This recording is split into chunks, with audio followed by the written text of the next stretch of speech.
Should we get started? Yeah, start. Oh my God, you look so gamer right now, though. I am gamer. I've just got off my Fortnite marathon. I'm, Uh-huh. I'm ready to go here. Let's see. This is Case Johnston. This is the Literally Podcast.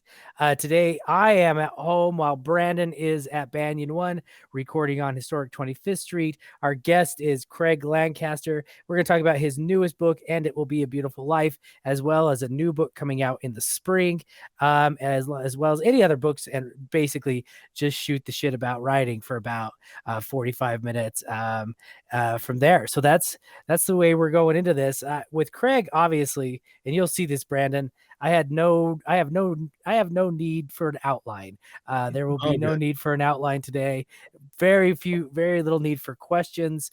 This is one of those interviews that Renaissance Case absolutely loves. We'll see where it takes us. The reason I put second place, of course, is because we have our first place winner in the house from the High Plains Book Awards, and I say second place, they say finalist. I like to believe it's second place. So just from spirit alone. Congratulations! Yeah. Congratulations! This is a big deal. Yeah. The last time I saw Craig, we were on stage together, and Craig took home the hardware. But it was a fabulous weekend in Montana. Were you sad a little? Was I sad a little? Yeah. Yeah, I was sad a little. Of course I was sad a little, but I mean, going into it, like I told my wife, and Craig and his wife were sitting behind us. I said, if Craig wins, I will be happy. If it's one of the two of us, I'll be a happy man. And so it was a great weekend. And we really didn't know until we got on stage, which is kind of rare. Right. And so it was quite a bit of fun. So let's introduce Craig. I just got finished reading, and it will be a beautiful life that I picked up at the High Plains Book Festival when I met Craig. And so let's introduce Craig, and congratulations, Craig, again. Of course, it's a great award. Well, thank you very much. I'm thrilled to be here with you and to see you again. Truly one of the highlights of the weekend. Was getting to know you and Mary a little bit. We talk about it all the time, my wife and I, just how much fun that was, and how much we regret the distance between Billings and where you are, just because these are people you want to hang out with, So, and it's funny about the last thing being up on the stage, because I had not allowed myself to think that I might win. I just had pushed it out of my head. And but I read your book in the walk up to it, and I was like, well, that's the guy who's going to win it right there. And so the feeling was the same for me. It's like, if what I think is going to happen happens, I'm fine. I'm totally fine with that. So and the rest is just the vagaries of awards. Yep. The only way to not make yourself nuts in this business is to accept that awards are not perfect little vehicles of merit, right? Like, there's a lot that goes into them. So, yeah, and I agree. Like, Mary and I have talked about it too, and we only really got to hang out with Craig and his wife for about an hour. But we walked away saying the same thing. Like, that was just so much fun, such a fun connection to make. And I just felt the same way, that I'm so glad that Craig won. It's a beautiful book. It reminds me, within the prose of it, it reminds me of, like Harry Crews. Really? It reminds me of Harry Crews within the prose, which is for me would be a huge compliment. This kind of punchy, gritty, lovely prose with voice that is very, very memorable. So reading it after the book awards, I felt really great about. I felt extremely content taking second place, even though they just call us finalists. I swear it was second place. But I have to tell you that judge Case. What's that? Was that the Russian judge? It was the Russian judge. Yeah. Yep.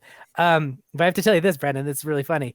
The first time I met Craig, though, face to face, our first conversation, Craig said, and you're going to have to refresh me what town you're talking about, Craig. But he said, we make fun of, is it Bozeman or what? No. Billings gets made fun of. Right. But Craig Is said, well, all the artistic writers are over there, the ones with the MFAs, and the people who live in Billings are the ones that actually make money. And so, and so that was my introduction, first conversation. actually, and it was my dear friend Richard Wheeler, who the great Western novelist, like 6 Spur Awards. He died a couple of years ago. He was the one who said that, and he made the dividing line Missoula and Livingston. He said, in Missoula, there are a ton of writers, and they're all associated with the university in some way. Mm-hmm. And he said, and over here, we just have writers who write books that get published and make money. Yeah. And I thought that was interesting. I try to stay out of the the turf wars and just do my thing. But, yeah. Well, then he said, well, of course, he said, Kase, I know you have the MFA. That's why I'm talking to you about this. So right. I said, okay, well, that's right. I get it. And if, I think if Craig would have known me more, he would have known that, to me, that's actually really, really funny. But and that's kind of the way I think about things too. But so let's talk about, which book do you want to talk about? You want to talk about And It Will Be a Beautiful Life? Do you want to talk about the previous High Plains book award? Do you want to talk about the one coming out in the spring? Yeah, I'm happy to talk about the previous one, just because it's such a good lesson, I think, for me in don't assume that anything that's happening to you, whether it's good or bad, is going to continue to happen to you. I won the High Plains Book Award for Best First Book in 2010, so it was my debut. It's a book called 600 Hours of Edward. It is the book that most people want to talk to me about, even now, nearly a decade and a half later. In fact, later this month, I'm going to Boulder, Montana, to meet with a book club who read 600 Hours of Edward. And I'm just, okay, yeah, absolutely, I'll come. I think you should be grateful for all of it, right? And I am. And but anyway, so there was 12 years between the two, and I was a finalist a couple of times in there. And I don't want to paint the High Plains Book Awards as like the be all end all of literary awards, but they're highly respected regional literary awards. And because I live in the town where they get handed out, I have some affinity for them, so I was like, God, this may never happen again. And so it was really gratifying to win. And I had come back to Billings a couple of years ago. This was my first book that came out after I had returned. So there was a lot of, big thematic stuff going on with that. So yeah, I mean, and in the 12 years between, as I've been up, I've been down, I've been, I've had moments of, well, God, I'm never going to write another one of these again because it's too much of a heartbreaker. And, and I keep showing up, which I think is tenacity will get you farther than, raw talent sometimes. So, yeah. Yeah, but there were many books between the two of them too, weren't there? Oh, yeah. Yeah. I mean, I've stayed busy all these years. Yeah. So yeah. So I'm busy. I'm waiting for this new book. It's called Dreaming Northward to come out in May. And I'm feverishly writing the second book of a 2-book contract, of which Dreaming Northward is the first. And then I'm not sure what after that. Like I've got that one done, and I've got another one, cruising down the runway, and then I'll see what's what. You staked out the musical memoir, so I can't do that. No, I would be second in that. No, in that canon. You're well ahead of So Hey, Kase, I have a question just from someone on the sidelines looking at 2 published writers. Craig's been publishing now for 10 plus years, sounds like. Yeah. And so in case you gave a story a little while ago about, I think it was your accountant saying, well, can't you rely on your, the income from your books in retirement or something like that? And you laugh, like, what royalties? Like, what are you talking about? So as I don't want to like send everybody into the basement, crying because you never get paid, but like, when do you, even though you've got multiple published books, when do authors make money to do it as a living? Like, how does that work? I was a self-sustaining, living on my royalties author for 3 years. And I look back at those years, they're long gone. And I look back at them, I'm like, well, those were 3 really privileged years, because for 3 years, I didn't have to worry where money was coming from, and I could just do what I wanted to do when I wanted to do it. And it turned out they got really, really bored with that setup, which is how I ended up in pipeline inspection, which is what led to the idea of the book we've been talking about, And It Will Be a Wonderful Life. I should probably show this book, right, just in case somebody wants to. There we are. Yeah. Paperback coming out in April, I think. So, so anyway, what happened for me was my first book got picked up by a much bigger publisher who brought it out again. And then I had the sequel to that right on the heels of it. And so all the people who were discovering the first book almost immediately got the second book. And this was all in like the spring of 2013. And I don't want to make it sound like I made a fantastic gob of money. I was a night city editor at the largest paper in Montana, which is not that large a paper. And I made enough money to eclipse that. And I looked at it and I went, well, that's more money than I make now. And I'm not having to work quite as hard for it because I'm already done with these books. So that's when I took the leap.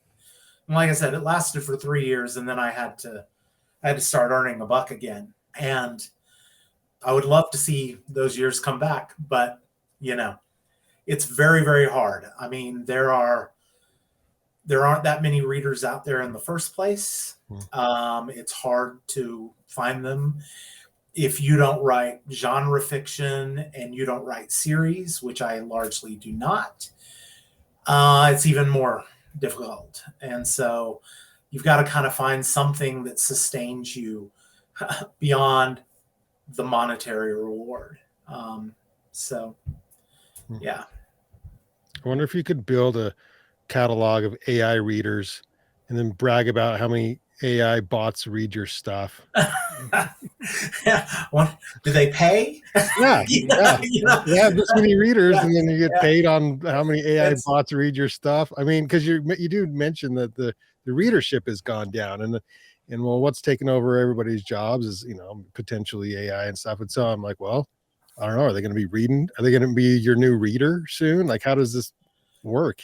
Yeah, I'd love to hear Kase's answer to that. I have some faith in the eventual need of people to just simplify some things. I mean, reading is just such a simple pleasure, whether you read it in pixels or you're holding, paper in your hand. It's just, man, I don't get a lot of time for it, but for a half hour before I go to bed, I read, and it's the best half hour of my day sometimes. So.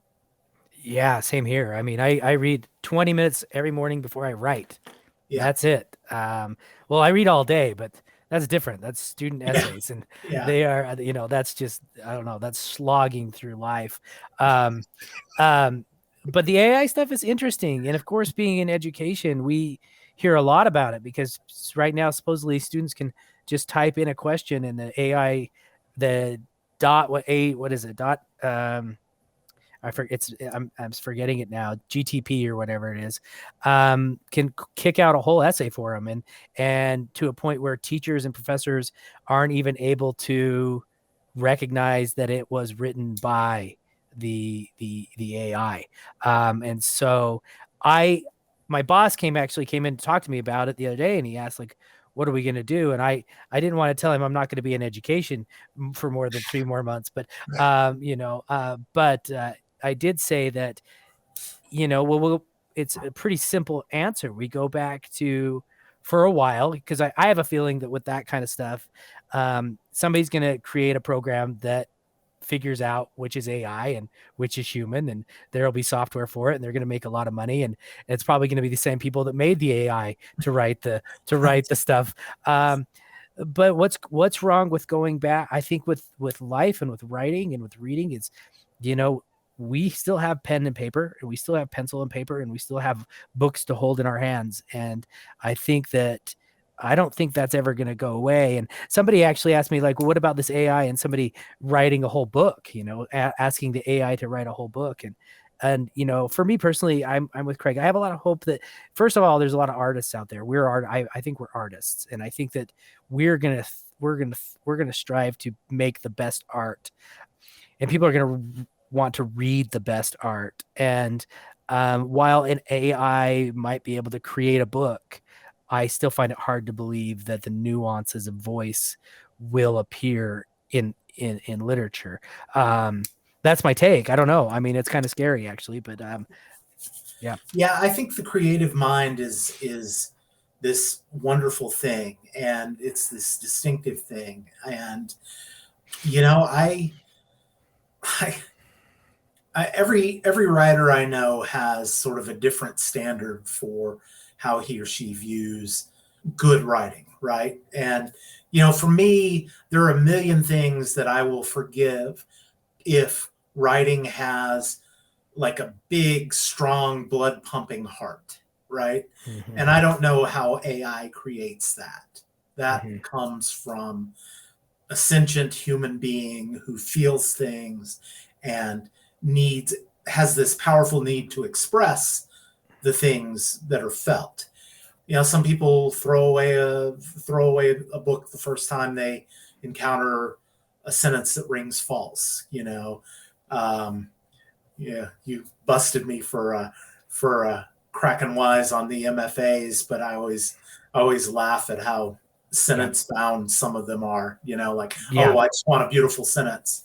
Mm-hmm. And I'm like, fuck that. Give me a beautiful paragraph and a beautiful page. And so I mean, there's a million ways to float the boats, but like when it comes to music, I like a little flaw that I can hear in the guitar. And I like a voice that is just a little bit off key, but is compelling. Like, are robots going to replace what Daryl Hall can do with his voice, which is this unbelievable thing? I have my doubts. Yeah. And I think our needs as humans, as this advances, we're going to be reaching for other human connections, and art is one of the most human connections you can make. Yeah, I completely agree. I think what Craig said too is to get the heart of it. Maybe an AI can recreate a very standard romance novel because it has certain plotting and certain words and stuff like that. But to write something like Craig writes, where there's humanity in it, and there's vulnerability in it, and there's twists and turns that only come from living a life and living a very specific life. I don't think that they can recreate that. I'm sure they'll be able to recreate full books, full plot lines, full narrative arcs, but it's going to be those authentic moments. Like you should really pick up And It Will Be a Beautiful Life, that those authentic moments of humanity, of a man who gets broken, a man who's broken at small parts in his life, and really kind of shows it on the page as an author, that I don't think an AI can feel the brokenness and the success and the heartbreak, without having lived it. And I think that's, yeah, I completely agree. And I just don't think too that, writers going to want to write books. And I mean, who's going to be out there saying, oh, well, this is what I want to do. I want to sell books through typing it into an AI and see what comes out of it. I mean, Right. there will be some people that'll try it just for money, sure, but they're gonna go for the very tropey romance, I think, where we write. Craig and I believe we share the same thing, is we write people. Yeah. Our books are so character driven, and they're so character driven that it would make it difficult to do. Yeah, I mean, yeah, that's a great answer, I think. So there's this quote that I love from Larry Watson, who's written, God, I don't even know the number, but I know every Larry Watson book is something that makes me think, oh God, I got to give this up because this guy's so freaking good. And he said something I wish I'd said. In fact, I've built a whole writing workshop around it. He said that he doesn't write from observation, he writes from memory. And then he uses observation and imagination to transform that memory into something that's useful for fiction, and thus ends up being truthful in its own way. And I thought, when I read that quote, I thought, you know what? That's it. That's the ball game right there. Mm-hmm. Which again, I think mitigates against this AI idea, where if you're taking a memory that belongs to you, and that's your way into whatever it is that you're working on, and then you apply the imagination that belongs only to you to transform that memory into what it becomes, what is more authentic than that? Mm-hmm. Nothing is more authentic than that. Yeah, I think it's a great point. I mean, I think this AI thing is going to be great for students who type in, give me a observation of Shakespeare's use of the word they, and it's going to be Yeah. this perfect paper. But the realistic part, like I think that's a great way to say it, is what is it? What would you say, Craig? It's converting memory into fiction, not just fiction though, right? More Right, of, like a different kind of truth. yeah, Right. yeah. I always tell people, like Max Went, the guy at the center of my pipelining novel. Mm-hmm. Well, I pipelined, but Max ain't me. Yeah. Yeah. He is a figment of my imagination, Mm-hmm. imbued with memories that I have of doing the kind of work he does, and thinking about, okay, what happens. I mean, here's another one of my favorite fiction techniques, right? Start your book as close to the ending as you possibly can, Mm-hmm. right? And so when this book opens, his life is about to blow apart and he doesn't even know Right. it. Right. Right. And I just love that, right? Because everything, the first half of the book is Max trying to get control of tumbling down the hill. Mm-hmm. I mean, before he can even start to set himself right, he's just got to arrest the fall. Right. And yeah, and he's such a sad sack at the beginning. Yeah, yeah, yeah. And But you care for, you really care for him. Oh yeah, from the start. Yeah, he's a character though, Yeah. that you're on his side. And if you haven't read it, you're on his side immediately for multiple reasons. First off, he's a protector. Second off, he wants everything to be better. And in his heart, he knows that it can, but somehow escapes it. Right. Tries to escape it at the exact same time. It's a great character in the sense that we've all been there, in the sense that, like this last weekend, my family was out of town. I absolutely loved it, and I looked forward to it all year, to have 5 days alone in the house. But at the same time, I wanted him back at the same time. And this is like Max. So it's like, he wants to be there, but the second he can escape again to go back on the pipeline, he's looking forward. And so he's very flawed, but he's a protector he's a protector. And so immediately you care for the character. Yeah. He's a searcher, which is the other thing that I love. And and he uses humor and sarcasm, especially, is like his armor against the world. Mhm. Like, the world is going to try and hurt me, and I have, the fun I can poke at myself, and and the way I can deflect everything that's coming in. I can Right. just, I mean, he's very adept. It's kind of funny that he ended up doing what he did, because he could have done anything with Yeah. with the mind that he has. He could have done anything. Mhm. So Yeah, I want to go. It's great to talk about the book and about sentences. I want to go back. Have you started? Because I think I'm kind of there right now with a novel. I Yeah. started one. I got about 20,000 words in. It died. I'm about 5,000 words into another one, and it just really, what you said earlier, really kind of hits home. For the last one that died, and for the one that I feel might be dying too, is that the characters that I'm trying to create do not have any roots in me. Does that make Right. sense? In me, in my memory, as as who I am. I love the story. I love the plot. Like the plot, I love it. Actually, it's my only short story I've ever published that I'm trying to convert to a A novel, and longer work. yeah, and I've been thinking about it for about a decade. But I think it worked for a short story because I was able to maybe fake it. Yeah.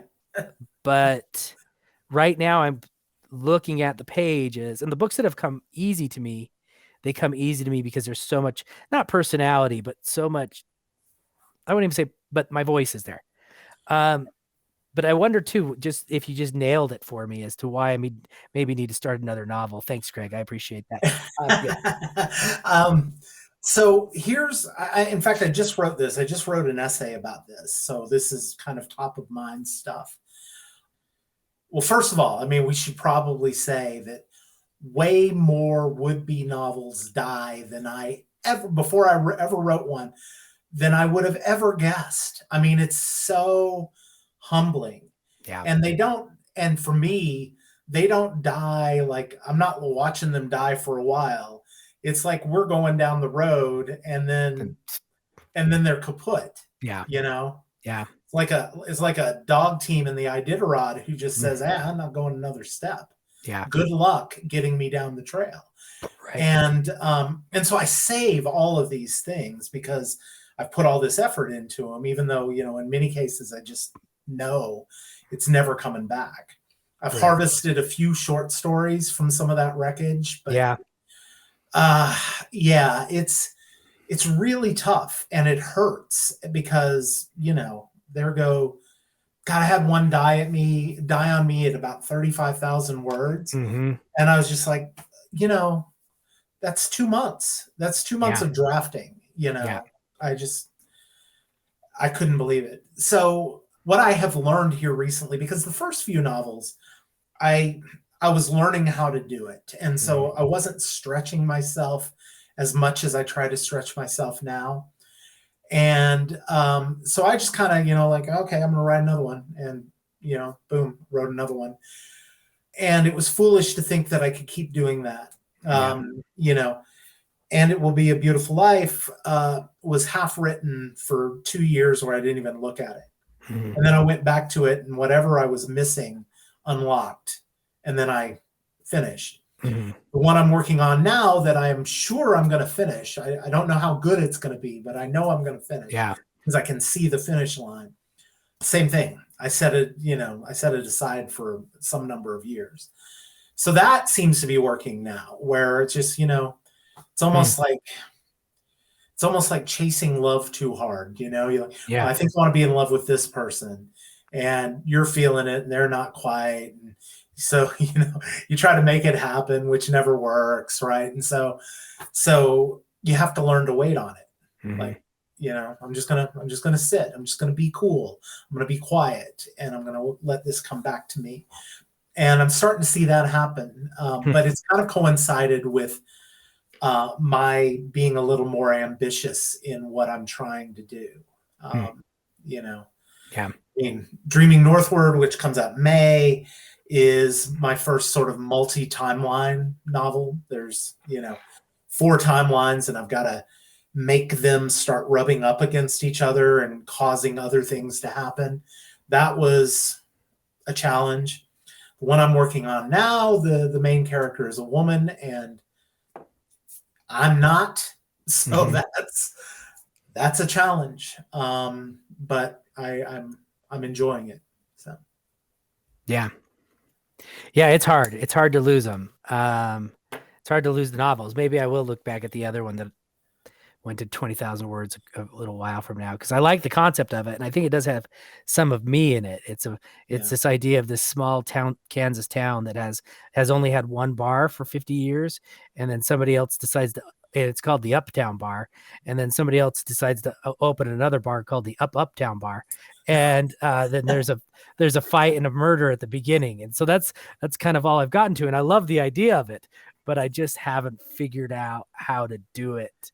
That's a nice punch in the nose right out of the gate, Yeah, so, I like it. I don't know. It's like an album that brings its best rocker, right off the, Yeah, right. My wife is a huge Duran Duran fan, as you know. Right. Yeah. Absolutely. And so, when we were recording and she was introducing me to all their music that I missed after like the mid 80s, we would listen to the album All You Need Is Now, which just, smacks you in the face from the first note. And I went, okay, that's a good album, right there. Yeah. I have to admit that's a good album, because it just, it comes out punching. So, right. Yeah. Yeah. That's hard to learn too. I know when I started writing a novel, it's like, okay, well, I got to have a big wind up because we're going to be here for 70,000 words or more. And it's like, no, just start with a bang. You don't have to back into this. Just go. Yeah. Yeah. So. Yeah. It's hard. It's hard as could be. And I mean, today was a hard day. Today was one of those days that I sat down and I said to myself, I got an hour and a half. This is rare. I am going to write something. And then it was just too much pressure. It was like, it was like, I tried 3 different projects. I tried an essay. I tried a novel, tried another novel, and I just couldn't get any kind of movement. Needed some X-Lax for my writing this morning, to get things started. And it just wasn't, it wasn't, and it's probably because I have not been regular lately. Right. I've been just like very sporadic. With my writing. You need more flaxseed in your literary diet. I do. Flaxseed, morning writing, whatever it is. It's hard to jump back in. It'd be great to do it and then just like write an article for the New York Times about it. Like, here's the first 1,000 words of my novel and see what happens from it. And if it comes out the same like I planned, that would be nuts. That might make us rethink everything we've said so far. Right. If that's the case, we're AI. We are living in the Matrix. That would be. Yeah, we would be living in the Matrix for sure. Yeah. So I had another. Well, I mean, your background to write this, obviously, but you wrote a few books before jumping into this character being on the pipeline and so on and so forth. What was it that with this one this time around that got you to go to that place? Well, so I should tell you a little bit about how I ended up on the pipeline. I had previously described, my 3 bucolic years of being a self-sustaining author. But I got bored. And so I was at lunch with a buddy of mine who was the North American operations manager for this pipeline services company. And I was telling him how bored I was. And he said, well, if you're bored, why don't you come out on the line with me? I'll make sure you're not bored and you make a little extra money, So I started doing it. It was everything that I liked. It was travel. It was the chance to learn something new. And it was replanting myself. And I think these are all sort of vital things. I don't know any, true idiots who do all 3 of those things. Be reflective, travel and see the way other people live and all that. So So anyway, I quickly realized, okay, this is a job that happens invisibly to the rest of the world.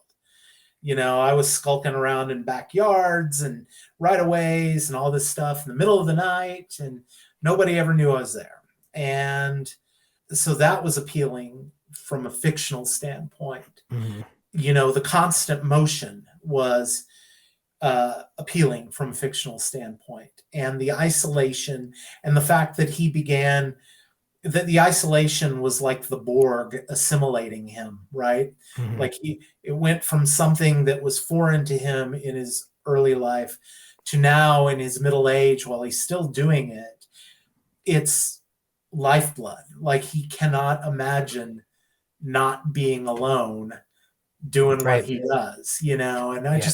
that was all appealing in a thematic way. So Yeah. Well, it came across great in the book. I love the book. Like I said before, I love the prose. I love the main character, rooted for him from the very, very beginning, because I think there was I think within him, there's just a lot of us, yeah, in him, us as yeah, men making mistakes, the way that we think about life, the way we think about marriage and fatherhood, and I mean, I've yet to, I don't have a son-in-law, and yeah, but I think that's what I really loved about this character too. It was just the inside of him, and the way that he saw the other characters too, that right, were what I liked about his character and the way he saw other characters is he saw their flaws, but he didn't always completely judge them on them. It right, was, this guy has a flaw. He's sleeping with all the women. He's, yeah. all these things. He's kind of a dink, but he's really good at his job. And he kind of did And this really, Max loves him because he's yeah, known him since he was a baby. right. He knows him, and he Yeah, gives him that. He gives that character that the real human in it, and says, yeah, he's this way and that way, but I love him. I love yeah, him, and I love his dad, and I love all these things. His dad was there for me at the right time, so on and so forth. So it means something. yeah. And so, that's what I loved about the book. Let me do the drop really quick. This is Case Johnston. This is the Literally Podcast. We are talking to Craig Lancaster today about most things writing and about his book, And It Will Be a Beautiful Life, that came out in 2021, I believe. Was it 2021? Yeah, June of 2021. June of Yeah. 2021, the High Plains Book Award winner in fiction for 2022. It's worth every penny. And I guess the paperback's coming out soon, supposedly. Yeah, yeah. The book kind of got swallowed up by the pandemic, Mm-hmm. which happened to a lot of books. Mm-hmm. And so we kept booting the paperback. I mean, ordinarily, normal publishing year, you'd do the hardcover and then do the paperback 6 months later or whatever. Yeah. And we just kept kicking it out until we got to the brink of the publication of the next novel. And my publisher made a decision, a good one, I think, let's do the paperback of this one in April and then come in May with the hardcover of the next one, and hopefully we'll get some piggybackers. I hope, Yeah. Right. Yeah. I mean, it's so funny, the whole marketing piece is, I decided a long time ago that the part of it I could control was the quality of the work that I did, how I bore down, how seriously I took it. Mm-hmm. And then I will do what I need to do to, visit bookstores, try to get reading groups doing it, libraries, all that. I'll be happy to get on the road with this book, but there's just so much that leaves your hands at the moment that you hand over the manuscript and the publisher takes over, right? So yeah, and you have to trust them. You have to have a good relationship with them. And you have to get behind their plan and start pushing. Yeah. It's like being the fullback who runs into the back of the quarterback when you're trying to sneak for 1 yard, right? Yeah. Like don't just wander off toward the sideline. Like Give them a push. Do what they ask you to do. Yeah. I know so many authors who are saying, well, I don't want to do anything. I don't want to go out there. I don't want to talk to people. And I'm like, well, that's that author life is gone. You know, I don't get it. I yeah, really I don't either. get it. I love it. Yeah. I love going out there and Me too. Me too. yeah. Yeah. I mean, I don't do it enough. Life gets busy and stuff like that, but I wish I could do it more. Oh no, no, I envy your schedule. You know, I think you're a good literary citizen, and I really appreciate that. So well, Brandon keeps me on my toes. This is our first recording since I think it was September. okay. No, November. We did Literary Deathmatch. Yeah, I actually forgot that we did that, so I got to edit that. Yeah, I forgot about that until about an hour ago, too. I was like, "What do we got? What do we got?" And I was like, "I think we have Literary Deathmatch that's still out there." Yeah, that one's an easy. That's an easy edit, right? No, that one's an easy one. Yeah, That won't be bad. Yeah, I hope that one of these novels turns out, Craig, and I hope I see you again at the High Plains Book Award. This time I want the gold, and I will be rooting for you. Yeah. The book that's out now though has nothing to do with the High Plains. So, mean, it's out on submission. We're not supposed to talk about that. That's a no. It's out on submission. Whatever. Yeah. It's out on submission. So, but if anybody hears this and you're one of the 7 editors that's looking at it right now, go ahead and give my agent a call. She'll take your phone call. I just want you to hey, we're huge, Kase. Yeah, we are. So I know. Yeah, I know. That was the question.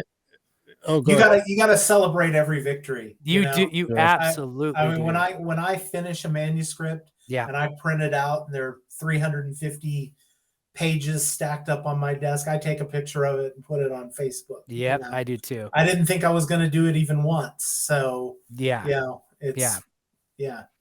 you do. I think I learned that after the first book. I thought there'd be another one the next year, and it took another 7 years. So 6 years. So, I celebrate this one a lot more than I celebrated the first one. The first one thinking, well, this is just one of many, and so it's a book well worth celebrating. I mean, it really is. Yeah, well, appreciate it. It's a beautiful story. So Brandon just recorded our audiobook for us. So we're gonna see how that editing. Happened. Yeah. Also editing. Yeah. Recorded and gotta edit that puppy. Wow. Kase, I don't envy Brandon at all. Kase and Craig, have you seen, because you guys said you don't mind doing some of the marketing and pushing, can you out market bad writing or can, and in the opposite, can good writing make it through no marketing? I do not have a solid answer for either one. I think good books tend to find their audiences. But you have to, the wait can be excruciating and the market moves on, but I always think about this, that Gatsby would not be Gatsby if it hadn't failed when it came out and they had all these books that were going to be pulped, and instead they sent them overseas, and all these servicemen read Gatsby, came back from World War II, and many of them entered the classroom and they're like, this is a classic of American literature, and they started championing it, and Fitzgerald was dead.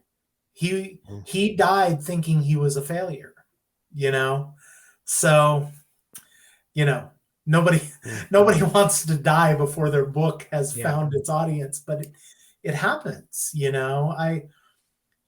I tell you, I'd much rather write a good book and hope that it eventually finds its way than write a bad book and be out there flogging it endlessly. Now, that opens up the whole subjectivism about what's a good book or a bad book. Who says? Again, we do.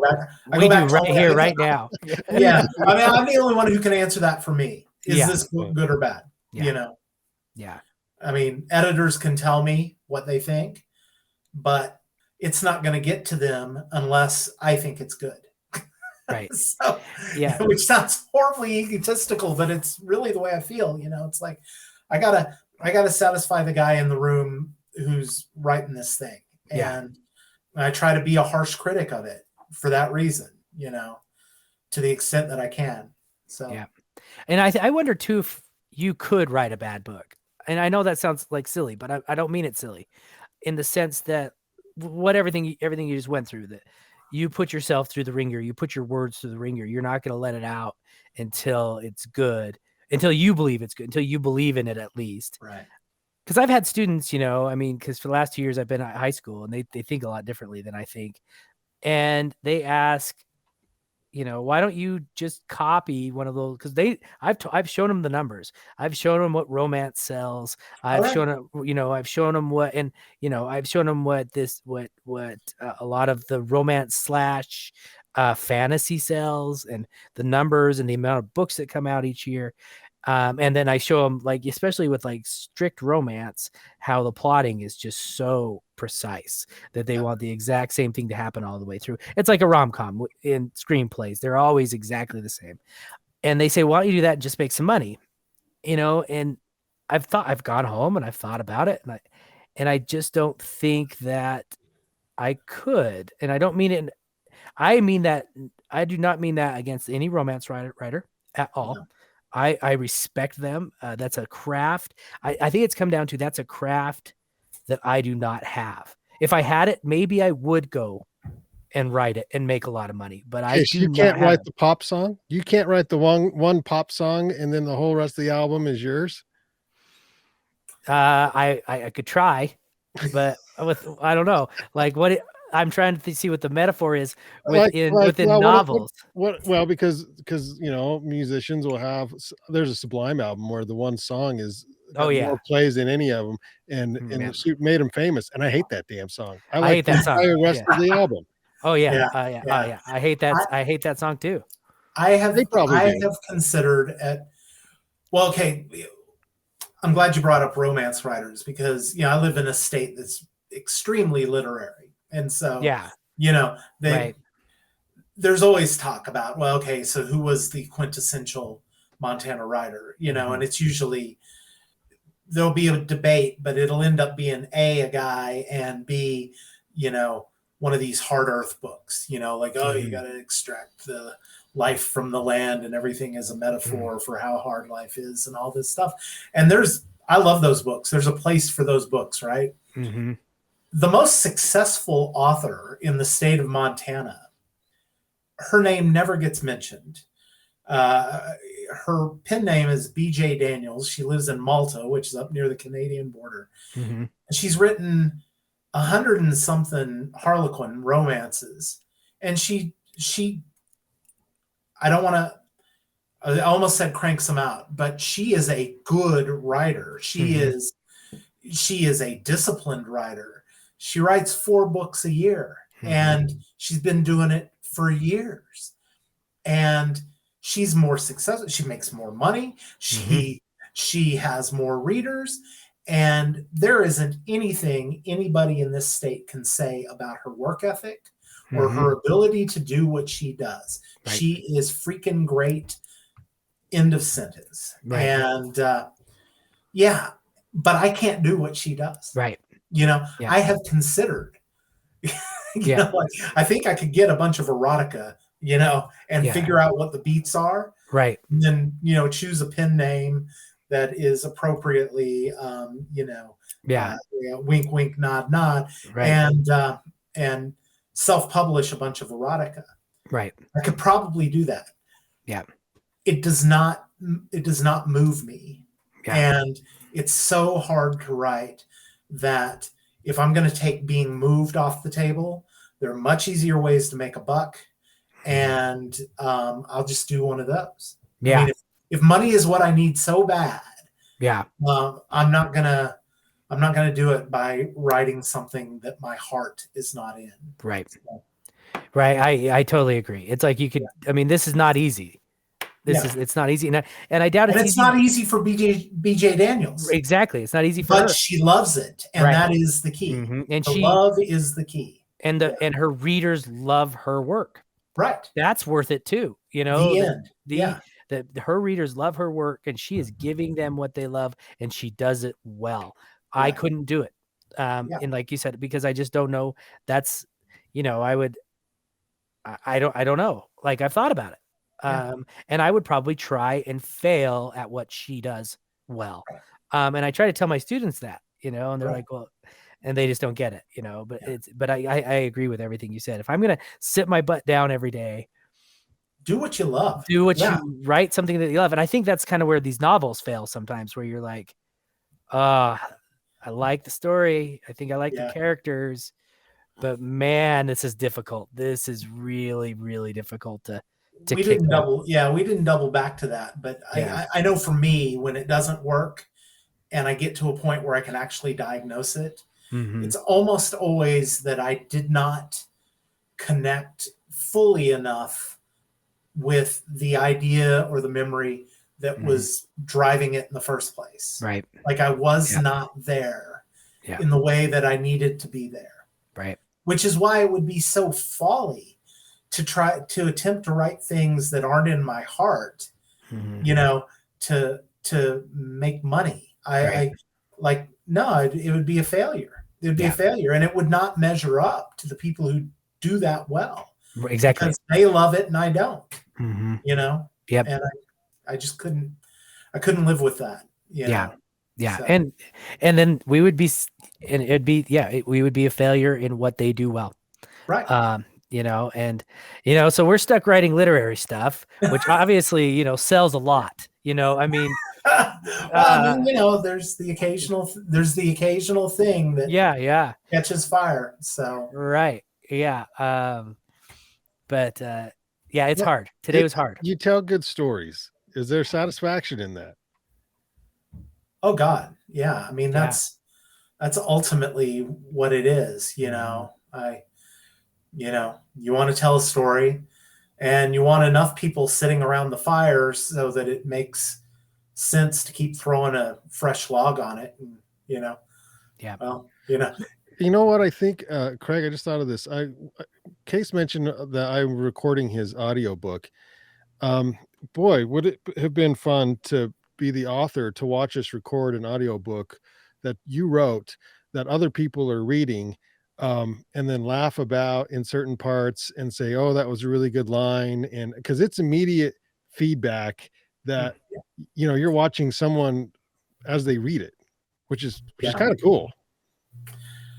First audiobook that ever got done of my work, I sat there and listened to it, and I was utterly gobsmacked by the interpretation of it. It was like a whole new work, like what he saw in it versus what I was thinking when I wrote it.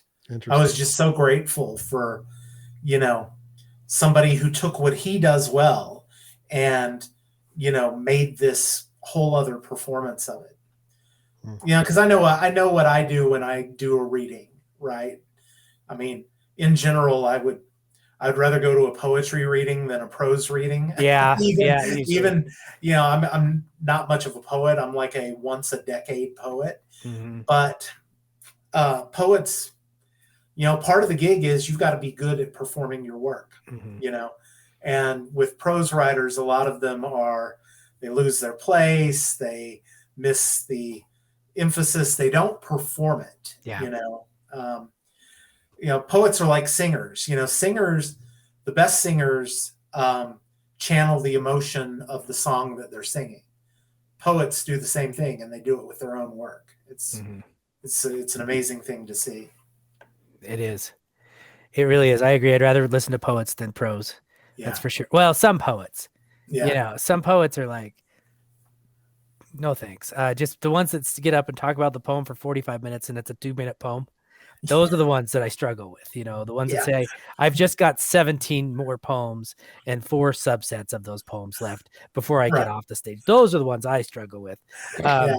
But are you sure you've got an MFA? Yeah, I tell you, I am, which goes all the way back to the first conversation, and then we're about ready. It's a good way to wrap up.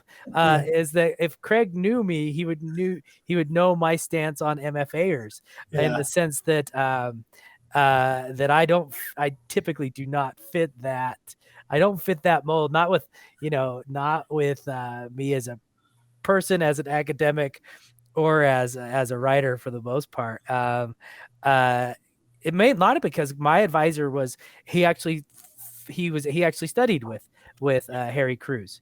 Okay. And so it was that same kind of like, let's be real on the page. And he used to call it, he gets sick of MFAs because it's people like masturbatory in their sentences on the Yeah. page. It's more of this self-satisfaction thing than it is actually trying to tell a story. And and all my writing friends are MFA, and I'm okay with what I just said. So, I'm cool. Well, I mean, I came out of journalism, Yeah. so I learned writing in a completely different way. Mhm. And really the only way that I feel like that I've not gotten along better with that particular community is I don't really know their life, right? Yeah. College dropout. I didn't go to a writing program. And so we just didn't have a lot of natural constituencies. Yeah. I've met plenty of MFA holders, yourself included, who I've made a nice human connection with, and that's great. Yeah. I mean, I'd much rather be a human than a writer anyway. When it comes right down to it. So yeah, it's interesting though. It's a much longer conversation that Brandon has heard a lot about the MFA on this program. No, but I would love to. This is part 2 of Craig's podcast. If he ever comes back, is just debate the pace and the deadlines and that's inherent in journalism and what you learn from that versus what you learn in the MFA program, and those are 2 completely different tracks. Let's talk about it when Dreaming Northward drops. Yeah, that's a good idea. Yeah, that's a great idea. And the thing about the MFA too is there were people there that could write circles around me with their prose. I mean, they could write circles around me, like, the beauty of their work, but have never done anything with it, and it's, I think, because it's, as we went all the way back to the beginning, and Greg was saying, this is hard work. Yeah. This is hard work. It's what did you say? It's persistence, or it's tenacity. Tenacity. It counts for a lot more. It does. Yeah. I was always curious about the beautiful sentence thing, just because, always thought, well, every art gallery I've ever been to has white walls. Mm-hmm. And the reason it's got white walls is because it doesn't want the walls to interfere with the beauty that's on them. Mm-hmm. Right. So if every single sentence is this work of art, breathtaking beauty, and you've built a structure, where are the straight nails that hold the wall, that hold the beams together? Where are, I'm betraying my lack of construction knowledge, but you know what I'm saying? Like, some things are just sentences. Yeah. From that beautiful sentence to one that's coming a paragraph later. And some sentences just have to move the plot. Yeah, it's got to move us forward. Yeah, keep us forward. They're just hardworking blue collar things. Yeah, and that's fine. So it's there's. I think this is a right topic for the next time. It is absolutely. It is. Well, thanks, Craig, so much. This is for coming on with us. I mean, we're right at the hour mark, which is perfect. And we appreciate it. We want to see you with the next book. I hope to see you before that in person. If you do head to Ogden before that in person, I know that Brandon would be willing to get us all in the studio, and with a beer and maybe a little bit of whiskey and do another podcast. That would be fantastic. Yeah, that'd be worth traveling to Ogden for. It would. I mean, especially Brandon's studio where Banyan One. I'll show you off the recording what we look like here. So okay. Thanks. Yeah, that sounds great. Well, I've really enjoyed it, and it's good to see you again. So absolutely. And this is Kase Johnston. This is Literally Podcast. Thanks for joining us today. We're here with author and High Plains Book Award winner number 1, number 2, but I'm number 2. For the Literally Podcast, we talked briefly about his book, and It Will Be a Beautiful Life. And as Renaissance Kase goes, we kind of go where we want to go for this podcast, and instead of strict timelines and strict notes. But thank you so much for joining us again. Find us everywhere. Yep. We'll see you on the next episode. Yep.